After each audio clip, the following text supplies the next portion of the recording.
நீங்க பாக்குற இந்த வீடுதான் அரவிந்தோட வீடு.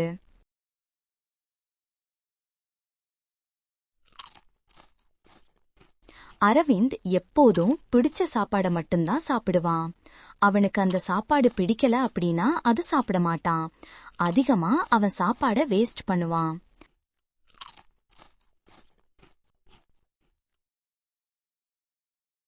அவன் அவங்க அம்மா கிட்ட, அம்மா, எதுக்கு இந்த சாப்பாடு செஞ்சீங்க?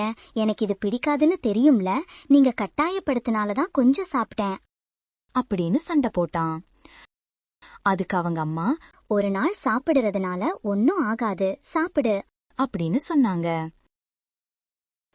எனக்கு வேணான்னு சொல்லிட்டு அவ அம்மா பேசுறத கேட்காம எழுந்து போனான்.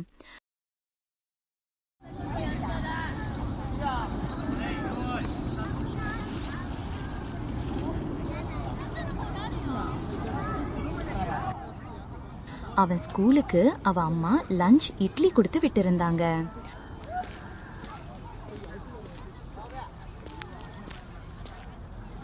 ஆனா அவனுக்கு இட்லி பிடிக்காது. அதனால அவன் டப்பாவை திறந்து பார்த்துட்டு சாப்பிடாம கோவமா எழுந்து போனான்.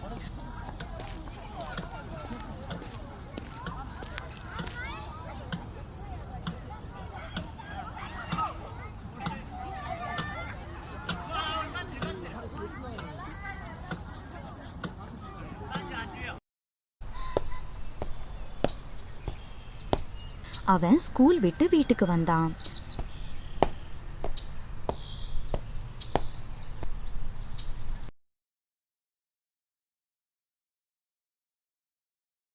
வீட்டுக்கு வந்ததும் அவ அம்மா கிட்ட போய், எனக்கு எதுக்கு இட்லி வச்சிங்க?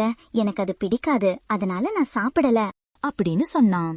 அதுக்கு அவ அம்மா, இந்த சாப்பாடு கூட கிடைக்காம எவ்ளோ பேரு கஷ்டப்படுறாங்க, உனக்கு கிடைக்கிறது நீ வேஸ்ட் பண்ற அப்படின்னு அவங்க அம்மா சொல்லிட்டு போயிட்டாங்க.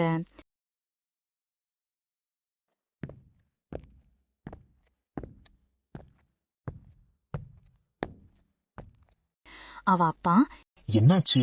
ஏன் இப்படி இருக்கும் உன் முகம்? ஒன்னும் பிரச்சனை இல்லையே அப்படின்னு கேட்டாரு. அதுக்கு அவங்க அம்மா, நான் அரவிந்துக்கு இன்னைக்கு லஞ்ச் இட்லி கொடுத்து விட்டேன். ஆனா அவ அதை சாப்பிடாம அப்படியே கொண்டு வந்து எனக்கு இது பிடிக்காதுன்னு சொல்றான். இதை இப்படியே விட முடியாது. அவனுக்கு எடுத்து சொல்ல சொல்லி அவனோட ஸ்கூல் மேம் கிட்ட சொல்லணும் அப்படின்னு சொன்னாங்க. அவ அப்பாவும், கண்டிப்பா நான் நாளைக்கு அவன் ஸ்கூல் மேம் கிட்ட சொல்றேன், கவலைப்படாத அப்படின்னு சொன்னாரு. அவனை அவ அப்பா ஸ்கூலை விட கூட்டிட்டு போகும்போது திடீர்னு அவர் வண்டி ஆஃப் ஆகி நின்னுடுச்சு. ஆன் பண்ணி பார்த்தா ஆன் ஆகல. அவ அப்பா உடனே மெக்கானிக்கு கால் பண்ணி பேசிட்டு இருந்தாரு.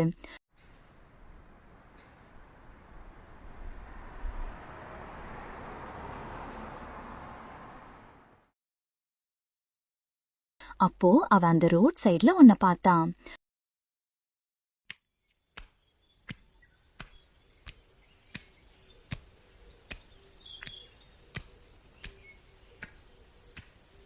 அந்த ரோட் சைட்ல கொட்டி கிடக்கிற குப்பை கிட்ட ஒரு வயசான தாத்தா வந்து அந்த குப்பைகளை கிண்டி தேடிட்டு இருந்தாரு.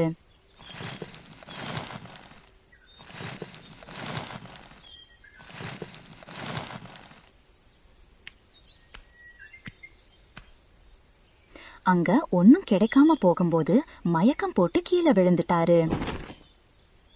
அத பார்த்த அரவிந்தும் அவ அப்பாவும் ஓடி வந்து தூக்கி விட்டுட்டு அவ அப்பா சொன்னாரு, பெரியவரே, உங்களுக்கு என்ன ஆச்சு? ஏன் திடீர்னு மயங்கி விழுந்துட்டீங்க? உங்களுக்கு என்ன உதவி வேணும்னாலும் சொல்லுங்க, நான் செய்யறேன் அப்படின்னு சொன்னாரு. அதுக்கு அந்த பெரியவர்,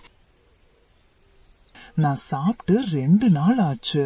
அதான் நான் இந்த குப்பையில சாப்பாடு கிடைக்குதான்னு பார்த்தேன். சாப்பிடாதனால மயக்கம் வந்துருச்சு. எனக்கு ஒரு சாப்பாடு மட்டும் வாங்கி தரீங்களான்னு கேட்டாரு. அதுக்கு அவ அப்பா, கண்டிப்பா இருங்க, நான் வாங்கிட்டு வந்து தர்றேன் சொன்னாரு.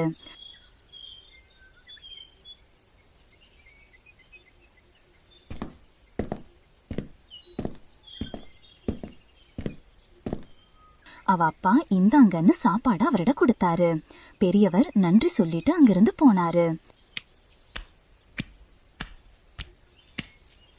அரவிந்த், அப்பா அரவிந்த் கிட்ட பாத்தியா, அந்த பெரியவருக்கு 2 நாளா சாப்பாடு கிடைக்கல. 3 வேளை சாப்பாடு இல்லாம ரொம்ப கஷ்டப்படுறாங்க.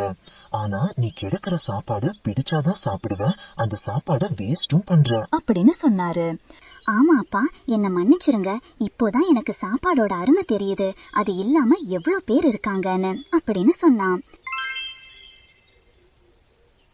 சாப்பாடை வீணாக்காதீர்கள்.